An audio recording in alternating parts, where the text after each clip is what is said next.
Welcome to our English podcast. Let's practice speaking together.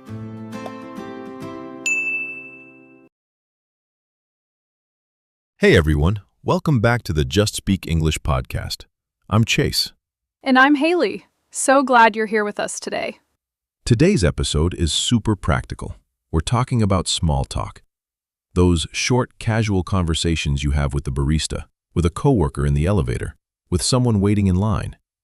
They seem simple, but for a lot of English learners, small talk is actually one of the hardest things to do. It's true. People can discuss grammar rules for hours, but completely freeze when someone says, "How's it going?"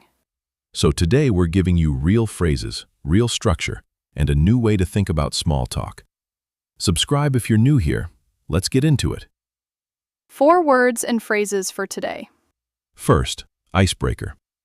An icebreaker is something you say or do to start a conversation comfortably, especially with someone you don't know well. Asking about the weather is a classic icebreaker. Second, filler phrase. A filler phrase is a short expression that keeps a conversation going without adding much new information, but it shows you're engaged. Saying, "Oh, really?" or "That's interesting," are common filler phrases. Third, rapport. Rapport means a friendly, comfortable connection between people. Small talk helps you build rapport before getting into more serious topics. And fourth, wrap up.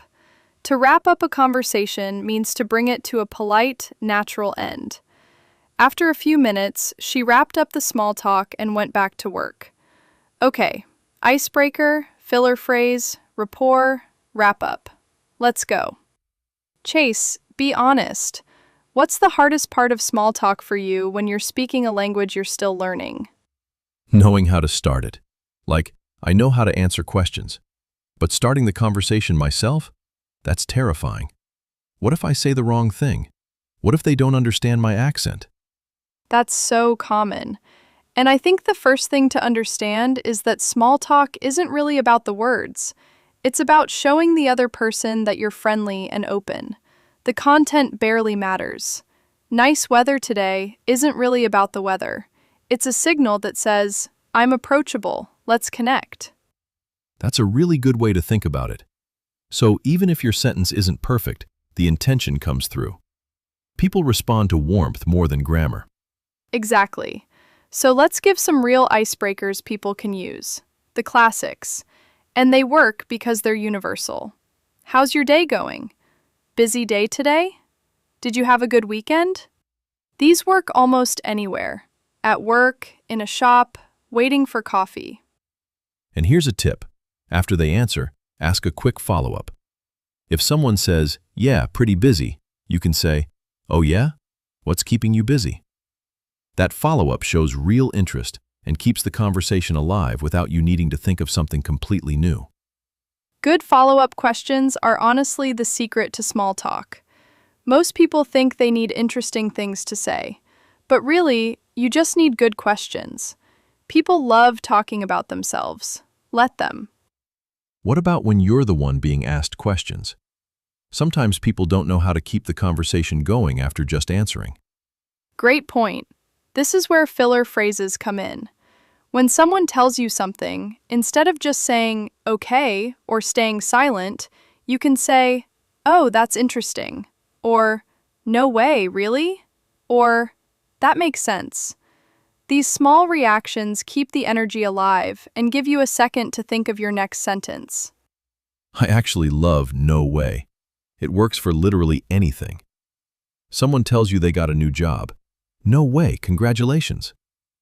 Someone tells you it's going to rain tomorrow. "No way, I didn't know that." It's incredibly flexible. It really is the most useful 2 words in the English language for small talk. And let's talk about topics. What's safe to talk about in small talk, and what should you avoid?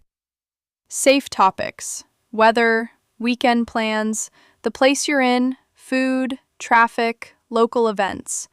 Things that are light and don't require strong opinions.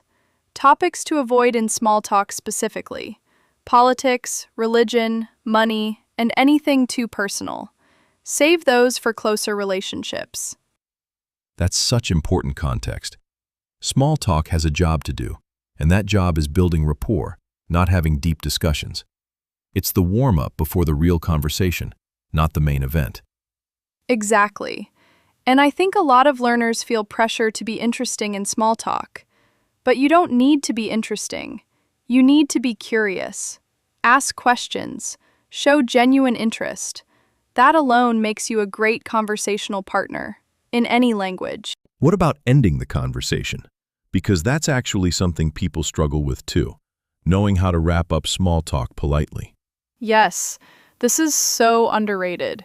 You can simply say, "Well, it was great talking to you," or "Anyway, I should get going," or "I'll let you get back to it." These are polite, natural ways to wrap up without it feeling awkward or sudden. And honestly, the more you practice these small exchanges, the more automatic they become. They start to feel less like translated sentences and more like instinct, something we talked about a few episodes ago. Exactly. Small talk is actually one of the best ways to practice thinking in English in real time, because the stakes are low and the structure repeats constantly.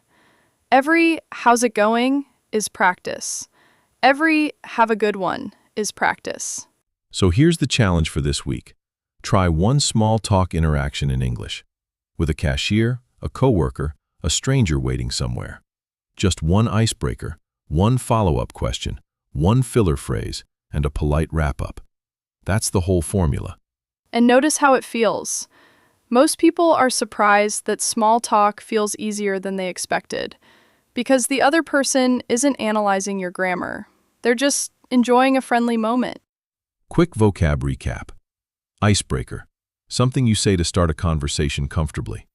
Filler phrase, a short expression that keeps a conversation going. Rapport, a friendly, comfortable connection between people. And wrap-up, to bring a conversation to a polite end. And remember the formula: icebreaker, follow-up question, filler phrases to react, and a polite wrap-up. Try it once this week, even with a stranger. Comment below. What's a small talk situation that makes you nervous? Coffee shops? Work meetings? Tell us. We'll talk about it. Next episode, don't waste your life, have a purpose. A different kind of conversation, but just as important. Don't miss it. Thank you so much for listening. Subscribe if you haven't yet. It's free and it helps us a lot. See you in the next one. Bye, everyone. Bye.